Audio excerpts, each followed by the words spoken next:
Hello. Today, you will hear a story with an interesting plot. You can live for a long time with the confidence that your life is flowing smoothly and calmly. And the only problem in your life is a slow iPhone. And indeed, a beautiful wife, too. Wonderful children, and only bright prospect for a happy old age ahead. But everything can change overnight. Once and you're on the sidelines of life, or suddenly you find yourself walking in a completely different direction, and you are surrounded by completely different people. I was born prematurely. My parents spent my entire childhood trying to protect me from the storms of life. I walked outside with the boys always under the supervision of one of them or my grandmother. My coming home at odd hours was a tragedy of universal proportions. The boys in the yard are always good psychologists. They have a keen sense of human nature and react to it accordingly. They really felt my nature. I was bullied by everybody. Even the girls. It got to the point where I was afraid to go out. Right outside the doorway I was met by an aggressive crowd of peers and the educational work began. I would come home covered in bruises and bruises. My parents couldn't do anything about it. They tried to talk to the kids, but it only made it worse. You can't keep following a teenager around all the time, protecting him from adversity. It seemed that my hopeless child would never end, and my days would end under the skirting board. One day, my mother's cousin Dima came to visit us. He was finishing military school and was about to leave for the army. He immediately sketched my situation. It was winter and hockey battles were going on in our yard. Clearly, my place was outside the hockey box. Uncle Redeemer had been watching my suffering for some time, and one night he came into my room. Humans are predators. There is only one right among predators, the right of the strongest. You will be beaten all your life until you fight back. Until you shove your fear up your ass, nothing will change. A man is all about honor. You don't have it now. But there's a chance to get it back. Don't be afraid of pain, blood, and snot.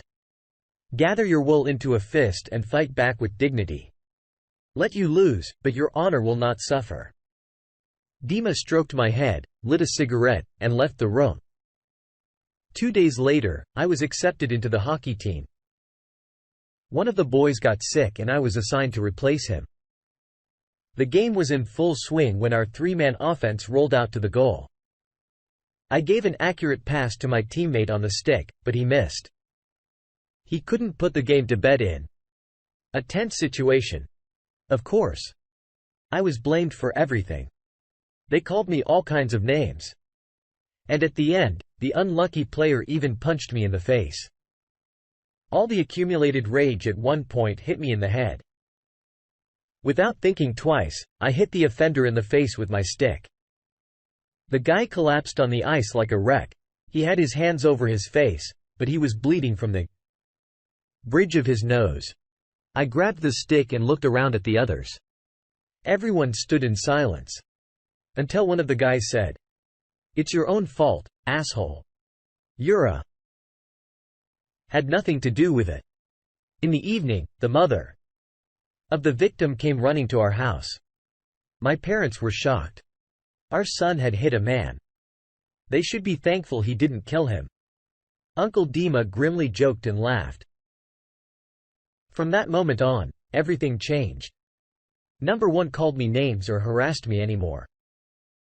I was accepted into the pack. Like everyone else in my childhood, I went to different sections. I learned a little music, played hockey. Uncle Dima was already in the army. During one of his visits, he took me to the martial arts section. You're unlikely to become a great athlete, but you learn to protect yourself and your girlfriend. That was the last time I ever saw him. 6 months later, he was killed in one of the hotspots. My first irreplaceable loss. Classes in the section taught me self-control. I'm not talking about the skills I learned. Strange as it may seem, I was making progress. I was already competing in national competitions, but that was not my goal. I went to a technical university and 5 years later became a mechanical engineer, but I never went into production. I was attracted to the army service. Woma stories did their job and changed my life. In my 3rd year at uni, I met Natasha. An ordinary girl from an ordinary family, a natural blonde with brown eyes.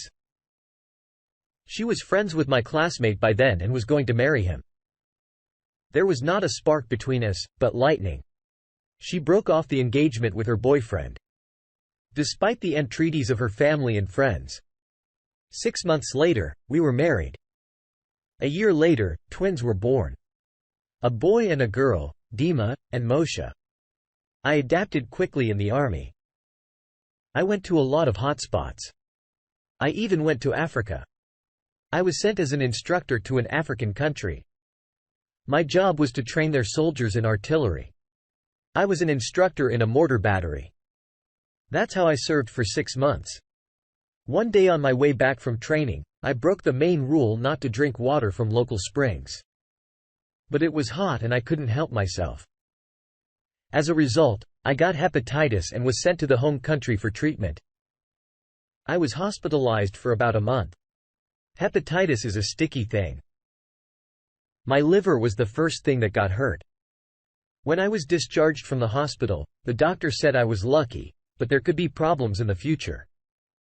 He didn't say what kind. A year later, I was wounded rather seriously. Further service was out of the question. I retired from the reserve with the rank of captain and started adapting to civilian life. I must say that my wife was always there for me. Well, except for Africa, of course.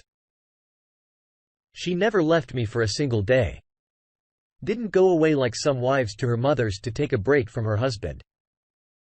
I always knew there was a loving woman waiting for me at home, ready to watch my back. When I was a civilian, I looked around for a while and then opened a shop for repairing musical instruments and toys. It would seem what good would come of it. But don't tell me. I had a waiting list. There are always many music lovers who want to fix their favorite instrument. New ones cost a lot of money and repairs are cheap enough. After 2 years, the shop turned into a company and in addition to repair began making exclusive guitars and luxury toys. Natasha worked as a doctor at the regional diagnostic center and also earned a lot of money. We had a large apartment in the city center inherited from my grandfather and a capacious country house which we built ourselves. The children went to school and everything was fine. I must say that Natasha was one of those rare types of women who don't age. On the contrary, by adulthood, they become even more beautiful. Not a single wrinkle on her face. She curly hair, beautiful breasts, an ass. And finally, legs from the ears. And all this is my wife. I, on the other hand, began to have a little problem. My body started to get fat. A consequence of hepatitis. Gradually, my figure got heavier. I lost the cubes on my belly. That would have been alright. But I noticed that my wife became self-conscious about me. No. The love was still there. But we were less in public together. We really loved each other. We were always together both at work and on vacation. Recently, there was a fashion for corporate parties. Only the lazy man did not tell what was going on there sometimes. Lately, my wife used to go to these kinds of events. Sometimes with me, sometimes alone. I had no reason to forbid her to have fun. But at some point, I began to catch strange looks from her colleagues. I didn't pay much attention to this, but still subconsciously, I became tense. Something was going on behind my back, but what? I could not yet understand. Grigorev, a well-known businessman in our city, had been coming to my wife's office for some time. In our time, he held a firm position in the construction business. And then he got sick. Natasha was a cardiologist and successfully conducted a course of treatment. But the businessman was passionate about his health and daily sought to get to her appointments. With bunches of flowers, one day I decided to meet Natasha after work. As I was kissing my wife out of the corner of my eye, I noticed a businessman with flowers, but he turned around in time and walked past us, pretending to be going to someone in the center. It did not escape my notice that Natasha blushed thickly and averted her eyes. You know how blondes blush. One night, at dinner, Natasha turned to me. Yera Grigorov. You know him is throwing a party. He wants to invite you and me. As if incidentally she said, pouring me a coffee. What does that have to do with us? I snorted and looked at my wife. I knew about her so far platonic relations with Grigoriev. I was even going to interfere at some point in their tender friendship. But for the time being, I decided to observe what would happen. I trusted my wife, especially the businessman is not the only man around Natasha. Not to be jealous of everyone walking around in their pants around her. He wants to thank me for the successful treatment. Lots of famous people will be there. Live music. We're invited. The party is Friday this week. By the way, Natasha, I wanted to talk to you about Grigorov. It seems to me that he's trying to glue you together. It reminds me of hunting. Even from the outside, you can see he wants to get hold of you. Doesn't it seem like he's playing around? I put on the table a cup with half-finished coffee. Euroa. I have nothing with him. Yes. He gives me some attention, but no more than that. Well, maybe. You do realize that if something else happens, it would be a disaster for us. Euro, don't be silly. I just want to go to the party. And I want you to be there too. I'm not going to flirt with anyone. Natasha blushed. And somehow, I think that Grigoriev will pursue you in every way. Can you imagine how things will turn out if he does? I watched Natasha's reaction carefully. After all, we are adults. We won't be there alone and there will be security. I can take care of myself. Don't be offended. My wife ran her fingers caressingly over my cheek. In the end, I agreed. Natasha talked me into it after all. But I didn't decide to go because I listened to my wife. I wanted to settle the matter with Natasha and the businessman once and for all. The party was scheduled to start at 7 o'clock in the evening. Natasha was putting on her makeup in front of the mirror. She looked like a model on the runway. Her dark red, almost burgundy dress looked stunning to say the least. It unobtrusively emphasized my wife's almost perfect figure, perfectly letting me see the bulges and curves in all the right places. I do not know why it upset me. Some bad feeling did not leave me all these days. I dressed simply. Black loose pants, a white shirt, and a velour jacket. I thought for a long time about what to wear on my feet and settled on black leather shoes with point toes. Maybe not too fashionable, but functional. Natasha hugged me and kissed me. On the lips. Do you think I look good? I answered, glumly. You look amazing. You know it yourself. I only wondered one thing: for whom are you so dressed up? For you, my love, only for you. Listen, let's not go. To hell with this party, we'll have a great time at home. I was grasping at straws to postpone the inevitable disaster. Honey, we had a deal. Natasha pouted. You look great too, by the way. I looked at my wife and took her in my arms. She took my hands from her shoulders and reproachfully looked at me. Yera, you'll wrinkle the dress. I realized that in her mind, she had long been at the party. For a moment, I thought I was saying goodbye to my wife. I took her by the arm and walked her to the door. Natasha was walking down to the car when, without changing my body position, I flicked the lights with my left foot right above my head. Emotions vanished into thin air in an instant. I was ready. He arrived almost on time.